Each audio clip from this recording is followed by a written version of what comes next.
Ouais. Donc, la prochaine, c'est le professeur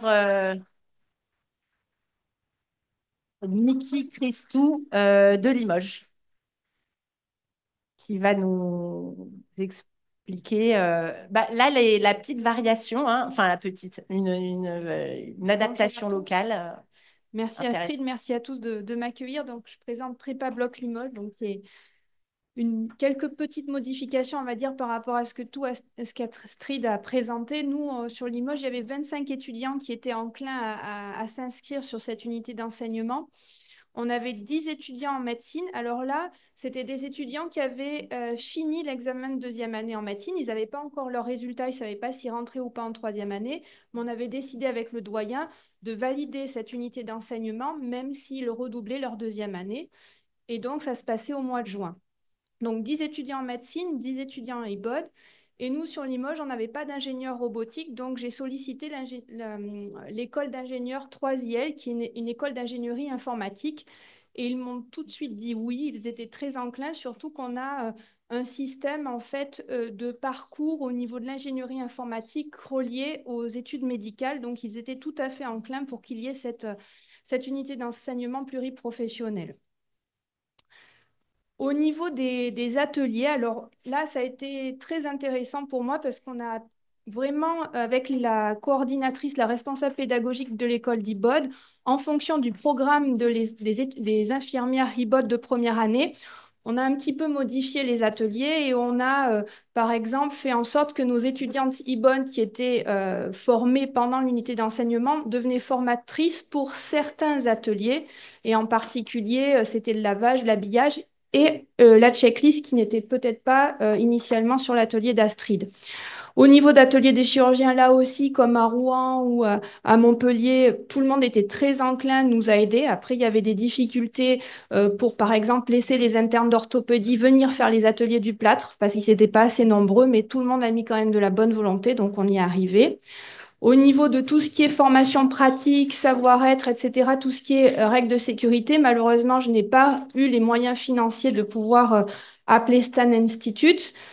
J'espère dans les années à venir avoir cela. On a eu par contre, j'ai sollicité le préparateur mental qui est le monsieur Fay, qui est un Pierre Fay, qui est un scientifique qui a eu une thèse de sciences cognitives, qui est préparateur mental du Stade toulousain. Et volontairement, il est venu faire une lecture. Et ça, tout le monde était vraiment enchanté d'écouter ces petits tips and tricks au niveau de tout ce qui est la préparation mentale, gérer le stress, l'anxiété au bloc opératoire. Malheureusement, on a pu faire cette lecture entre midi et 2 heures, ce qui n'était pas vraiment favorable pour toutes les équipes paramédicales du bloc opératoire. Donc, on fera ça plutôt un jour en fin de soirée pour qu'on ait plus de monde.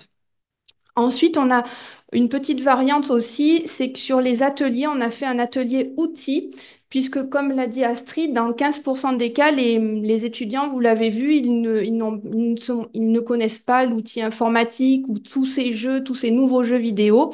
Et donc, on a fait vraiment, grâce à un enseignant-chercheur de l'école d'ingénierie 3IL de Limoges, un atelier de réalité étendue où là, il y avait de la connaissance de tout ce qui est casque de simulation, etc., tous ces casques de virtualité augmentée.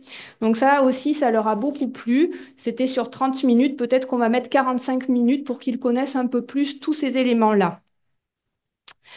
Alors, en synthèse, les points forts, c'est qu'on a vu là aussi, comme à Rouen ou à Montpellier, qu'on avait des étudiants de divers horizons et de diverses générations, 20 ans, 30 ans, et plus. Et donc, il y a eu vraiment des interactions réussies. On l'a vu plus particulièrement sur les circuits. On leur a fait découvrir le bloc opératoire sur le circuit de l'opéré avec le versant chirurgical et l'infirmière de bloc opératoire, le circuit du soignant versant anesthésiste avec l'infirmière anesthésiste, et puis tous les autres circuits au bloc opératoire qui sont de suivre le dispositif médical, tout ce qui est stérilisation et l'hygiène au bloc opératoire. Là, on a vu tout de suite que initialement peut-être qu'il y avait des problèmes de génération où ils ne se connaissaient pas et après ces circuits-là, ça y est, tout le monde avait mis en place ses équipes. L'intégration aussi de cette lecture de Monsieur Fay a été vraiment importante. Et on a pu, grâce à l'Université de Limoges, avoir l'évaluation en fait semaine et tout cet hackathon dans une structure qui était à côté de la faculté de médecine, qui était sur l'Université de Limoges, où là, il y avait vraiment une scène pour qu'ils puissent exposer leurs différents projets. Donc là aussi, c'était important. Les points faibles à améliorer, c'est peut-être les moments de partage entre les repas où là, j'ai une incapacité financière à trouver ben, les finances pour pouvoir avoir des repas sur place. Peut-être aussi le timing de certains ateliers ou qui était peut-être trop important par rapport à d'autres. Les points nouveaux en 2024-2025, et j'espère qu'on va vraiment, on est en train d'y travailler, un point important pour moi serait vraiment un atelier focalisé sur tout ce qui est infection de site opératoire et antibiorésistante, un thème qui m'est cher. Et puis vraiment un atelier pratique cette fois-ci qui va être non pas, qui va être fait par les enseignés, c'est-à-dire les étudiants de 3IL, pour les autres enseignés, les IBOD et les étudiants en médecine. Voilà un petit peu les nouveautés.